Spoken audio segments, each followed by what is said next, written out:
Bulan ini temanya adalah pengampunan, forgiveness, pengampunan ya. Sebetulnya tema yang mau saya sharing ini sudah dikhotbahkan nama Burus ya hari Jumat kemarin ya. Tapi ya terpaksa saya ganti tema lagi ya. Oke, saya mau ajak kita kehidupan kakak beradik. Di sini yang punya kakak atau punya adik sini siapa? Saya punya kakak. Yang punya kakak ya? Punya kakak, punya adik ya. Ya. Nah, ada kakak beradik ya. Ini tertulis ya, ada bukan kisahnya, kejadiannya. Kalau punya saudara? Satu ya. Novanji? Ada? Kamu ada? Nggak punya? Wah, anak semata wayang ya. Waduh. Nanti suami kamu beruntung bener ini. Oh. Kalau Ruca? Punya ya. Nah, ini sama seperti kita semuanya punya kakak, punya adik ya. Tuhan Yesus punya kakak, punya adik gak? Ada gak? Di surga punya kakak gak? Ini titiku ini. Nggak ada ya. Ya, kita anaknya, ya kan ya. Kita buka di Kejadian 4 ya. Ya, kita coba. Saya nggak akan lama ya. Saya nggak akan lama. Ya, jadi teman-teman yang mau ikut kampanye bisa setelah ini. Oke ya. Oh iya, kita ini tahun politik ya. Udah untuk milih presiden sudah mikir gak? Sudah pikir ya, sekali aja mikirnya ya. Apa harus pikir 2 kali? 2 ya? Harus 2 kali ya? Atau perlu 3 kali? Sekarang 4 kali, ada 4 kali ya. Oke. Kejadian 4, Pak Hendro, minta tolong, saya nggak lama ini. Oh iya 4. Kemudian manusia itu ya, Adam, ya Adama. Manusia itu bersetubuh dengan Hawa istrinya dan mengandunglah perempuan itu lalu melahirkan Kain, ya Kain. Maka kata perempuan itu, aku telah mendapatkan seorang anak laki-laki dengan pertolongan Tuhan. Nah ini Kain anak nomor 1, ya. Di sini yang anak nomor 1 siapa? Melanie juga ya, Kesia juga, Sila juga. Oh ini 1.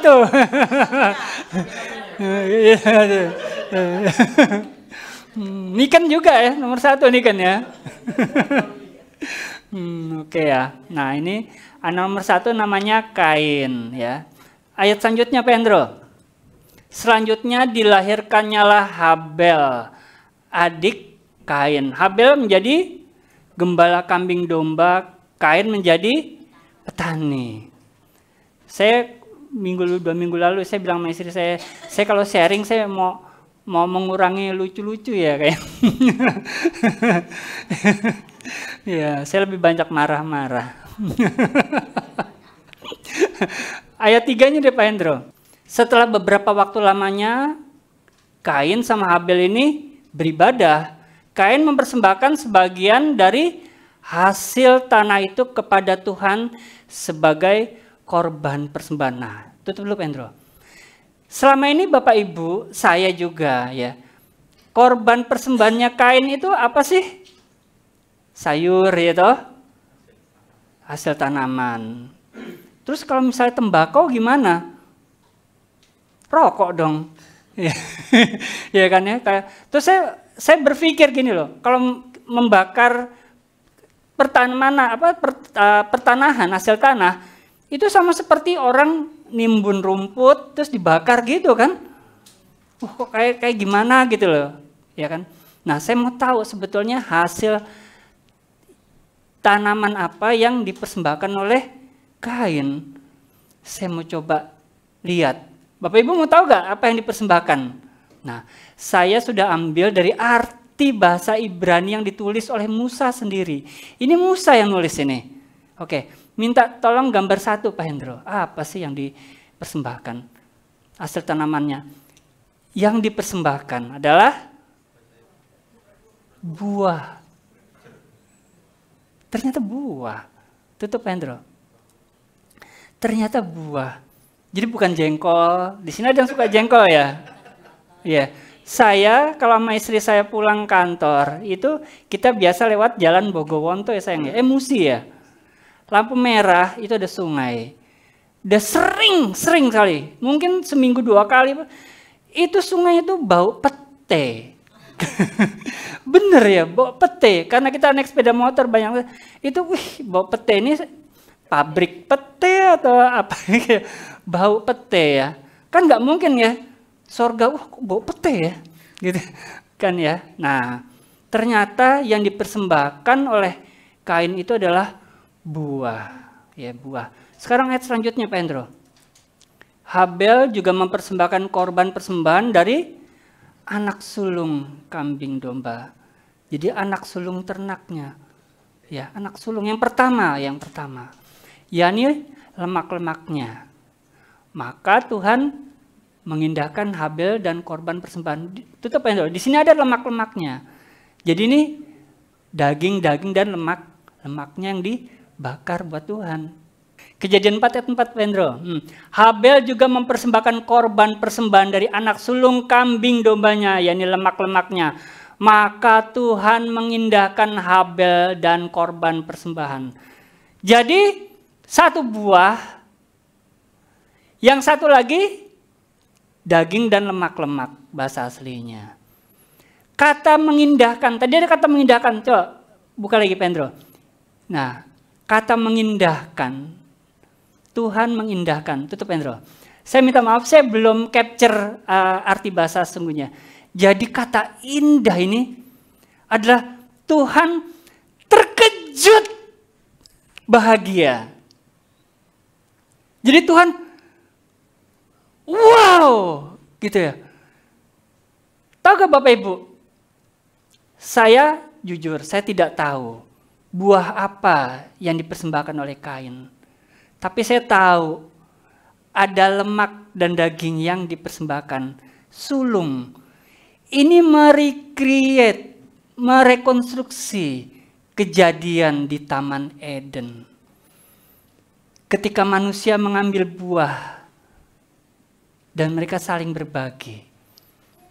Dilalah kok, Kain dilalah. Melakukan hal yang sama yang dilakukan oleh orang tuanya, dipersembahkan buahnya. Saya curiga yang dipersembahkan itu adalah jenis buah yang sama yang dimakan oleh Adam dan Hawa. Sementara Habel, anak sulung, Tuhan pun mengorbankan domba perdana dan kulitnya dijadikan apa?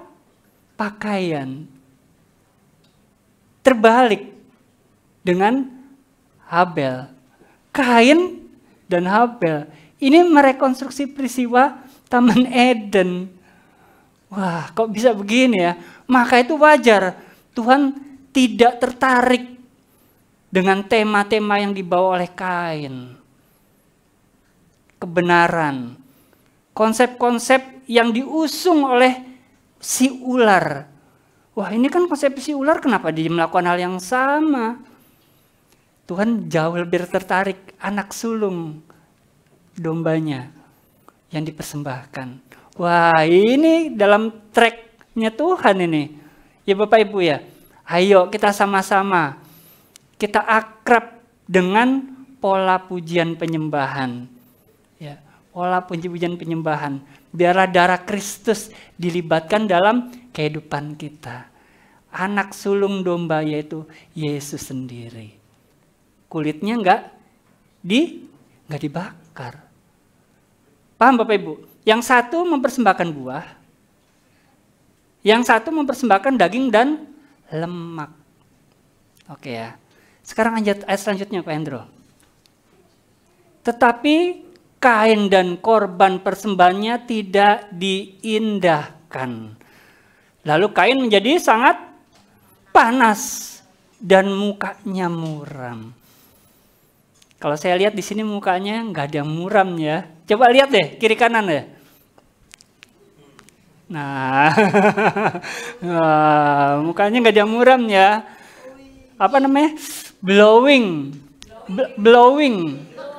Hah? Glowing. Oh glowing, kalau blowing rambut ya. Glowing, sorry ya, glowing. Ini muram. Ya. Ayat selanjutnya Pak Hendro. Firman Tuhan kepada Kain. Mengapa hatimu panas dan mukamu muram? Ya, nextnya Pak Hendro. Apakah mukamu nggak akan berseri? Nah ini Tuhan berkata. Ayat sebelumnya tadi Pak Hendro. Firman Tuhan kepada Kain. Kain mendengar suara Tuhan. Kain mendengar firman Tuhan. Ya Bapak Ibu ya. Kain dengar firman Tuhan. Mengapa hatimu panas dan mukamu muram? Selanjutnya Pendro. Apakah mukamu tidak akan berseri jika engkau berbuat baik? Tetapi jika engkau tidak berbuat baik, dosa sudah mengintip di depan pintu.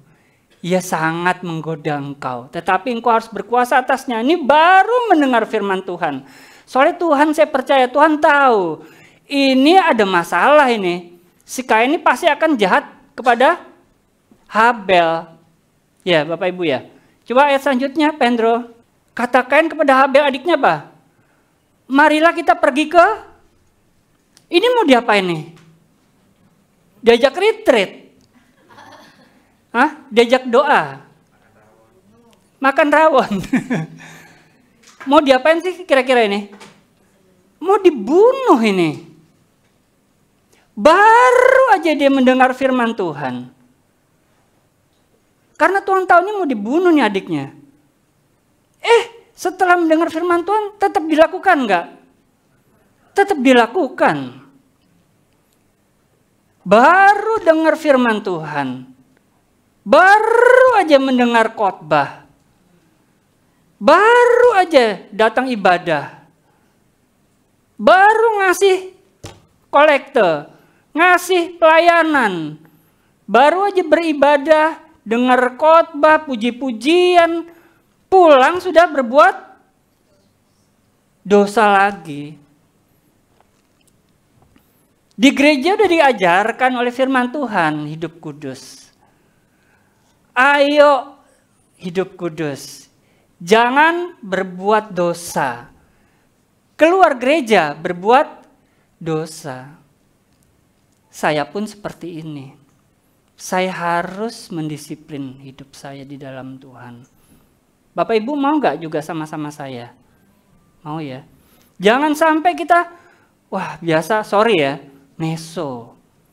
Gitu ya. Apalagi, wah capresnya dihina-hina langsung. Wah jempolnya, wah ya kan, meso ikut fitnah. Ikut menjelek-jelekkan, ya kan, mencari-cari hal-hal buruk. Wah, ini lebih buruk nih. Ini musuhnya politik kita lebih buruk nih fitnahnya. Dimakin disebar bahwa kebohongannya. Ya. Baru diajarin untuk hidup kudus. Setelah ibadah langsung berbuat dosa. Wah, di rumah, wah, aku berangkat ke gereja nih kok. Jemurannya tetanggaku kok bajunya bagus nih, jasnya kok ukurannya sama aku ini. Wah dijemur ini. Semoga saya pulang ibadah belum kering ini bajunya masih dijemur. Wah ada diincer nih jasnya nih. Sampai wah puji Tuhan belum diangkat jemurannya apalagi belum hujan. Langsung diambil punya jas baru. Nah mencuri. Kata-kata kotor, tidak jujur. Wah ini aku, habis ini aku punya rencana mau berbuat dosa nih. Tapi ibadah dulu deh. Nah, ada gak yang kayak gitu? Ada gak? Hah?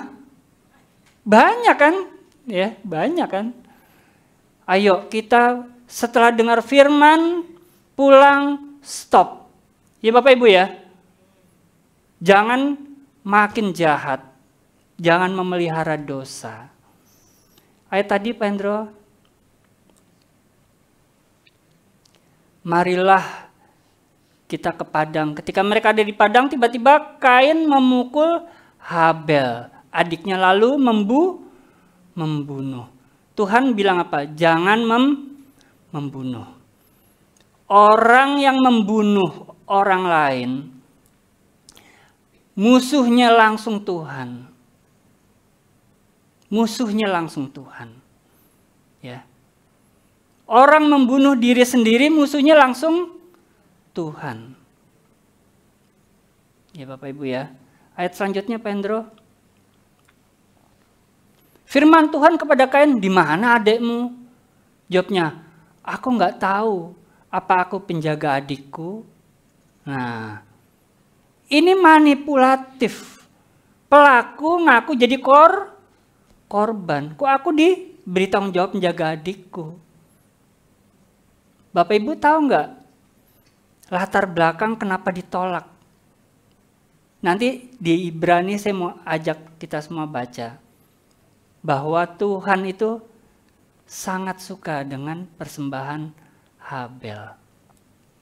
Ayat tadi Pak Hendro, nextnya Pak Hendro, terima kasih Pak Hendro. Firmannya, apakah yang telah kau perbuat? Darah adikmu itu berteriak kepadaku dari tanah. Bapak Ibu pernah gak dengar ada pendeta, ada nabi bilang gini, kalau ada orang terbunuh darahnya tercurah di tanah, darahnya itu manggil-manggil setan. Pernah dengar gak? Jadi tempat itu jadi angker. Pernah dengar gak? Itu nabi palsu, saya pastikan. Ya Bapak Ibu ya, misalkan, wah di sini pernah ada pembunuhan, darahnya tercurah. Wah pasti itu ada hantunya. Sebetulnya kalau ada hantu itu karena ada orang percaya.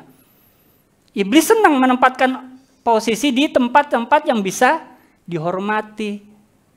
Ditakuti. Datanglah. Tapi kalau tidak ada, dia tidak akan ada apa-apa. Ayat tadi Pak Hendro. Saya sangat percaya firman Tuhan. Darah adikmu yang tercurah itu, dia berteriak kepada Tuhan. Tutup Pak Hendro. Kalau orang terbunuh, misalkan dibunuh di sebuah tempat, di rumah apa, wah rumah itu jadi angker. Jangan percaya. Itu palsu. Kalau darah, di mana banyak darah itu ada banyak setan, tempat paling banyak setannya adalah PMI. Iya kemarin ini Bu Elizabeth sama Pak Christian. Jangan percaya kalau ada, saya pernah dengar itu. Bapak Ibu, kalau ada pembunuhan itu di mimbar loh, di gereja besar loh. Ada nabi bilang gitu. Ini iblis meminta darah. Jangan percaya. Saya percaya firman Tuhan. Apalagi darah orang benar. Langsung darahnya itu berseru-seru kepada Tuhan. Apapun agamanya saya percaya. Apalagi orang benar. Korban kejahatan pembunuhan. Pasti Tuhan bela. Bapak Ibu percaya? Jadi jangan takut. Wah nanti aku kalau dijahatin orang, Tuhan pembela saya, Tuhan pembela Bapak Ibu. Bahkan ketika kita meninggal pun, Tuhan tetap di barisan terdepan membela kita. Ya. Sekarang saya mau ajak kita semuanya, kita buka di tadi darah ini. Coba tadi ayat tadi Pak Hendro. Darah adikmu ini berteriak kepadaku dari tanah. Tutup Hendro, saya ceritainnya. Darah yang ditulis dalam bahasa asli adalah dame oleh Musa. Kata inilah yang digunakan Yesus di saat malam dia melakukan malam makan terakhir bersama murid-muridnya. Dia bilang, inilah darahku. Dame. Dame itu sama artinya darah dan perasan anggur murni. Jadi pada saat Tuhan Yesus mengangkat cawan berisi anggur murni, dia bilang ini adalah dame dalam bahasa Ibrani. Darah dan anggur. Siapa yang melihatnya akan menjadi sesuai dengan imannya. Kalau iman saya ini hanya sekedar anggur, it just grape, anggur saja, just wine. Tapi ketika Yesus bilang ini adalah darahku, saya juga mau bilang ini adalah darah Yesus. Terjadilah itu darah Yesus. Bapak Ibu juga gitu. Begitu Bapak Ibu melihat ini damai, ini adalah darah Yesus. Terjadi itu adalah darah Yesus. Tapi kalau nggak percaya, itu hanya wine belaka. Perasan anggur murni bahasa Ibraninya. Wah, luar biasa Tuhan Yesus ini. Kita jalan-jalan ke Ibrani 12. Yesus itu pengantara kita. Bapak Ibu ya, dia membawa darahnya sendiri. Ayat 24 Pak Hendro. Ibrani 12 ayat 24. Oh, udah mau selesai nih. Dan Yesus, nih baca di ayat sebelumnya itu ya. Kita itu dibawa ke keluarga Allah. Sahabat kita, sahabat Bapak Ibu adalah malaikat-malaikat dan orang-orang kudus di sorga. Dan Yesus yang adalah pengantara perjanjian baru kepada darah pemercikan. Ini dia bawa darahnya sendiri setelah dia mati di atas kayu salib. Di alam roh, di alam roh dia menempatkan diri sebagai imam besar masuk ke ruang maha kudus. Darah pemercikan darahnya sendiri yang berbicara lebih kuat dari darah Habel. Saya minta gambar nomor 2 Pak Hendro. Kata berbicara di sini. Dia menggunakan kata ini. Kata ini artinya adalah kata jangka panjang, terus-terusan, dan statusnya kata kerja. Tidak selesai. Tutup Pendro. Jadi Yesus dalam jangka panjang, dalam kekekalan, dia terus-terusan tidak berhenti darahnya Yesus. Berseru kepada Bapa di sorga. Nanti saya mau sharingkan apa yang diserukan oleh darahnya Yesus. Saya bersyukur ada darah Kristus yang selalu berseru-seru bagi kita, nggak pernah berhenti. Saya punya, kita baca ayatnya lagi Pak Endro. Nah tadi sudah, ayatnya tadi berbicara. Nah kata berbicara ini terus menerus statusnya ya, tidak berhenti selama-lamanya. Lebih kuat daripada darah Habel. Nah, lebih kuat. Nah, ini saya mau tahu. Ini bahasanya coba lihat gambar ketiga, Pendro. Menggunakan kata yang lebih baik. Di sini kata-kata yang dipakai adalah stronger, lebih kuat, lebih luar biasa, lebih bagus, more excellent, dan nobler. Nobler itu lebih mulia. Itu Pendro. Darah Yesus, saya ceritainnya. Darah Yesus itu berseru dengan lebih kuat, lebih keras, lebih lantang dibanding darah Habel. Kita buka lagi yang tadi Pendro, Ibrani 12 ayat 24. Dia berbicara terus menerus ya. Terus menerus selama-lamanya. Aktif, lebih kuat, lebih keras, lebih istimewa, lebih indah, lebih mulia kata-katanya. Apa yang diucapkan oleh darah Yesus. Ya, ini adalah tema bulan ini, yaitu forgiveness. Ayatnya kita buka Matius 26 ayat 28 sebagai ayat terakhir. Wah, ayat terakhir. Oke, sebab inilah darahku kata Tuhan Yesus, darah perjanjian yang ditumpahkan bagi saya, bagi Bu Tata, bagi saudara saya Chris, saudara saya Shirley, saudara saya Naomi, untuk kita semuanya. Untuk apa? Pengampunan dosa. Saya sangat yakin darah ini berseru-seru, Tuhan ampuni Samuel, Tuhan. Tuhan ampuni Bu Tata, Tuhan. Ampuni Bu Siama Tuhan. Ampuni jemaat Tosofkana ya Tuhan. Itu terus Tuhan bilang. Lebih kuat. Lebih perkasa dibanding dengan darahnya si Habel. Bapak Ibu, teman-teman mungkin berpikir, aku sudah melakukan dosa.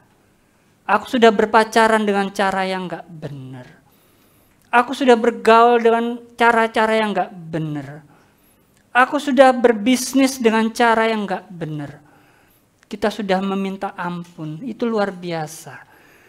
Tetapi ada sebuah backup di depan kita, yaitu darah Kristus yang selalu berseru-seru, ampuni, ampuni, ampuni. Sebuah kabar gembira siang ini. Mari bersyukur.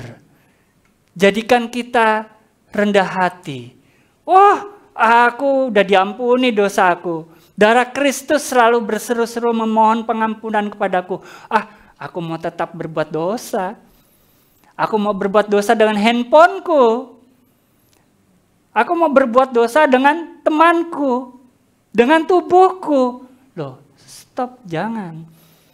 Jadikan alasan bahwa darah Tuhan selalu berseru-seru memohon pengampunan itu sebagai sarana kita untuk bersyukur, untuk mengejar Dia lebih, tergila-gila dengan firman-Nya, tergila-gila bersyukur melalui main musik, puji-pujian, berdoa di rumah, membaca firman, apapun, melayani sesama, menolong sesama. Jadikan itu sarana kita bersyukur bahwa kita sudah di dalam kendali Tuhan. Mungkin kita berpikir, aku kok berbuat dosa udah minta ampun tapi kok kayaknya gak nyaman. Jangan percaya hati nuranimu. Percaya firman Tuhan. Bahwa Tuhan mengasihi saya. Tuhan mengasihi Anda lebih dari konsep manusia. Lebih dari konsep dunia. Di dunia siapa yang Tuhannya selalu berseru-seru memohon pengampunan? Hanya Tuhan. Maaf Bapak Ibu. Saya percaya akan pertobatan. Bapak Ibu percaya gak akan pertobatan? Saya percaya bahwa saya bisa berubah. Saya percaya bahwa Bapak Ibu bisa berubah. Saya percaya kita semuanya bisa berubah menjadi ciptaan baru. Bapak Ibu percaya? Latar belakang saya, latar belakang Bapak Ibu, teman-teman, bisa gelap, bisa kotor, jijik. Tapi Tuhan di surga Dia berseru-seru, Bapak ampuni anakku Tuhan. Ampuni, ampuni, ampuni, ampuni. Gak ada alasan bagi kita. Aku udah berbuat dosa. Lupakan dosa itu. Tuhan sudah mati dan menebus. Harganya sudah lunas. Ayo kita sama-sama selalu memakai jubah baru seperti dikenakan. Kalau misalnya Adam dan Hawa diberi jubah baru dari domba. Apalagi kita, apalagi Bapak Ibu. Lihatlah anak domba Allah sulung itu. Sudah disembelih. Kenakan jubah domba itu. Buat saya, buat Bapak Ibu. Tuhan bilang apa? Walaupun dosamu semerah kermisi, maka akan menjadi putih seperti salju. Saya bersyukur saya memiliki Tuhan yang gak rela anak-anaknya telanjang, ditelanjangi, dipermalukan oleh iblis gara-gara dosa. Dia mengorbankan dirinya supaya tubuhnya itu menjadi gaun, menjadi pakaian kekudusan kita semuanya. Amin. Tuhan Yesus memberkati. Saya mau tantang Bapak Ibu teman-teman. Kita pandang tubuh Kristus, darah Kristus ini bukan sebagai anggur, tetapi sebagai darah Kristus. Mungkin kita mikir, wah saya megang anggur. Lihatlah itu sebagai darah Kristus. Pasti ada intervensi Tuhan di dalam hidupmu. Iya Bapak Ibu ya? Oke. Kemarin ada meeting gereja anak. Dari pelayan anak meminta supaya anak-anak juga dilibatkan dalam perjamuan kudus. Nggak apa-apa Bapak Ibu ya. Kami di rumah sakit juga beberapa kali anak-anak juga kita libatkan perjamuan kudus juga. Mungkin bisa dipanggil ya mungkin. Oke ya. Bapak Ibu menangkap sesuatu hari ini ya. Saya mau kata forgiveness itu tidak hanya basa-basi. Kata pengampunan itu bukan hanya basa-basi. Kemarin di Man of God, Pastor Gary sharing betapa kayanya pengampunan Tuhan. Tuhan gak perlu dibayar dengan ternak, dipotong dengan binatang. Karena Tuhan sudah memberinya semua gratis. Tuhan memberi gratis semuanya. Ya. Jadi Tuhan, begitu Tuhan bilang, aku ampuni. Sebelum saya lahir loh, Tuhan udah bilang, Samuel dosamu sudah aku ampuni. Tuhan udah tahu saya akan berbuat dosa. Siapa bilang Tuhan nggak tahu saya akan berbuat dosa? Tuhan udah tahu, dia maha tahu. Tuhan tahu Kak, kita akan berbuat dosa besok. Tahu gak Tuhan? Tahu. Oleh sebab itu Tuhan sudah mati untuk mengampuni semua dosa. Ya. Jika agama lain setiap tahun harus memotong ternak untuk pengampunan dosa, kita sudah diampuni. Betapa miskinnya Tuhan kita, betapa miskinnya kekuatan mengampuni Tuhan kita. Jika dalam pengampunan kita masih harus mengeluarkan uang, kita harus masih mengeluarkan sumber daya. Biarlah Tuhan sendiri yang campur tangan di dalam kehidupan kita. Amin Bapak Ibu. Saya tantang Bapak Ibu yang masih punya dendam, masih punya kepahitan, ya, percayalah. Tadi saya tantang. Bapak Ibu kan percaya akan adanya pertobatan, ya toh? Kita juga harus percaya bahwa Tuhan Yesus akan menobatkan orang yang menyakiti kita. Amin Bapak Ibu. Tuhan Yesus juga akan menobatkan orang yang sudah membuli kita. Saya percaya kuasanya tidak terbatas. Orang yang sudah menyakiti kita, mengecewakan kita, ampuni. Ya, untuk kemuliaan nama Tuhan. Karena kita pun setiap saat kita diseru-serukan di sorga. Ampuni Tuhan ya Bapa dosanya Samuel. Ampuni. Oh dia sebentar lagi mau jatuh dalam dosa. Ampuni.